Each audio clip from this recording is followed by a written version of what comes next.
डोंबिवली में 73 वर्षीय महिला को लिव इन रिलेशनशिप का झांसा देकर 57 लाख रुपए की ठगी करने वाले आरोपी को विष्णुनगर पुलिस ने दिल्ली से गिरफ्तार किया। पुलिस के मुताबिक आरोपी अनुज संतोष तिवारी उर्फ अनुज सिंह उर्फ अनुज त्रिवेदी मैट्रिमोनियम वेबसाइट के जरिए महिलाओं से दोस्ती करता था और भरोसा जीतकर पैसों की ठगी करता था। डोंबिवली की पीड़ित महिला से उसे 57 लाख रुपए अटे हैं, जिसके बाद उनकी आर्थिक हालत बेहद खराब हो गई। फिलहाल आरोपी न्याय हिरासत में है और उससे पुलिस पूछताछ कर रही है कि उसे देश भर में और कितनी महिलाओं के साथ ऐसा किया है। साथ ही अन्य पीड़ित महिलाओं से भी आगे आकर शिकायत करने की अपील की जा रही है।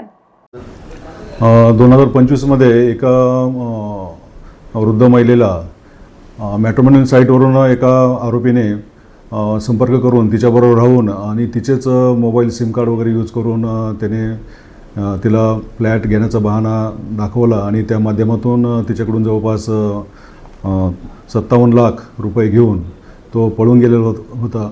आरोपीचा शोध लागत नव्हता। आरोपीचा आम्ही शोध लावलेला आहे आणि त्यास अटक केलेली आहे। आरोपीचं नाव आहे अनुज संतोष तिवारी उर्फ अनुज कुमार चंद्रप्रकाश त्रिवेदी उर्फ अनुज सिंग संतोष सिंग अग्रवाल, वय 48 वर्ष। हा मूळचा ग्राम चंद्रावल, पोस्ट मोहकमपूर, मंदरुवा, जिल्हा सीतापूर, राज्य उत्तर प्रदेश या ठिकाणचा आहे। या आरोपीने इतर अशाच पद्धतीने इतर महिलांनासुद्धा फसवलेले आहे आणि त्यांची आर्थिक फसवणूक केलेली आहे। या बाबतीतले त्याच्यावर दिल्ली आणि अमरावती या ठिकाणी मीरा भाईंदर या ठिकाणी सुद्धा गुन्हे नोंद करण्यात आलेले आहे। आरोपीची कालच ज्युडिशियल कस्टडीमध्ये रवानगी झालेली आहे। आरोपी मॅट्रिमोनियल साईटवरून महिलांशी संपर्क करायचा। त्या एकट्या असल्याचं किंवा निराधार असल्याचं त्याच्या लक्षात आल्यानंतर तो त्यांच्या संपर्कात यायचा आणि त्यानंतर त्यांच्याच नावाचं सिम कार्ड वापरून किंवा त्यांचे बँक अकाउंट वापरून त्याद्वारे तो आर्थिक फसवणूक करत होता।